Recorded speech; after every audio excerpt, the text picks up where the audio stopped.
இன்றே டவுன்லோட் செய்து உங்கள் ஃபேவரட் ஷோக்களை என்ஜாய் பண்ணுங்க. ராஜா, பாட்டி எப்படி இருக்காங்க? நல்லா இருக்காங்கல்ல? நல்லா இருக்காங்க. டாக்டர் வந்து பார்த்தாங்க. ஒரு இன்ஜெக்ஷன் போட்டிருக்காங்க, டேப்லெட்டும் கொடுத்துருக்காங்க. இன்ஜெக்ஷன் போட்டதும் கொஞ்சம் பரவாயில்லையா இருக்குன்னு தான் சொன்னாங்க. ஒன்றும் பிரச்சனை இல்லை.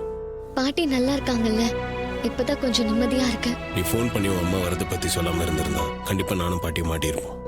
நல்ல வேலை, அப்படி எதுவும் நடக்கல. அவங்க வர்றது உனக்கு எப்படி தெரிஞ்சது?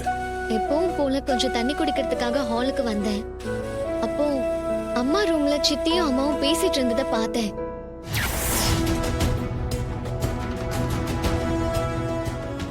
ஐயோ அக்கா, இப்போ உனக்கு தூக்கமா முக்கியம்?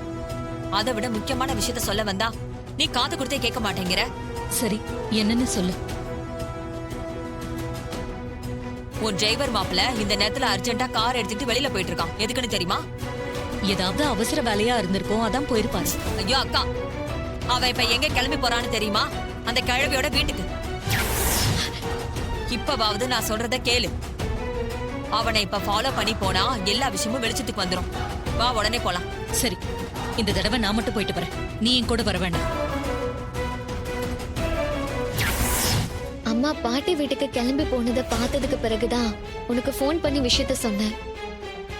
உம்மா பாட்டி வீட்டுக்கு வந்து நாங்கள் பேசுறத மறைஞ்சிருந்து பார்த்துட்டு இருந்தாங்க. நான் அதை பார்த்தேன். நான் யாருன்னு தெரிஞ்சுக்கிறதுல ரொம்ப ஆர்வமாக இருக்கேன். கும்பாபிஷேகம் நல்லபடியாக நடந்து முடிஞ்சதும் நானே அவங்க கிட்ட போய் எல்லாம் உண்மையை சொல்லத்தானே போறேன். நீ உண்மையை சொல்லணும்னு நினைக்கிறதெல்லாம் நல்ல விஷயம்தான். ஆனா அதனால என்ன பிரச்சனை வரும்னு நினைக்கிறப்போ ரொம்ப பயமா இருக்கு. எது நடந்தாலும் அதை ஃபேஸ் பண்ணி தானே ஆகணும். நல்லதே நடக்கும் நம்புவோம்.